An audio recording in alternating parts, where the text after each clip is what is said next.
ছেলে বৌমা কেউ করে দিয়েন। আসেন না দাদা আমাদের বাড়িতে।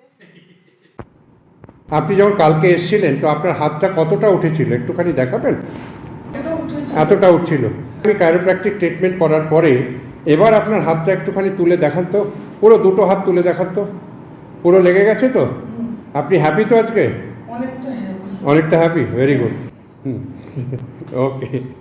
আপনি তো ট্রিটমেন্টটা করলেন 2 দিন, আপনি কি মনে করেন যারা এরকম ফ্রোজেন শোল্ডার বা এরকম স্টিফনেসে ভুগছেন তাদেরকে কি রেকমেন্ড করবেন আপনি? হ্যাঁ হ্যাঁ, অনেকবার আমি অবশ্যই রিকমেন্ড করছি এখানটা আসেন, আপনারা ওষুধের উপরে নির্ভর থাকেন না, এখানটা আসলে এটা সুস্থ হবে। আমি আমার মতন মানুষ যে কালকে থেকে আজকে পড়ানোর আরও রিলিফ হয়ে গেল।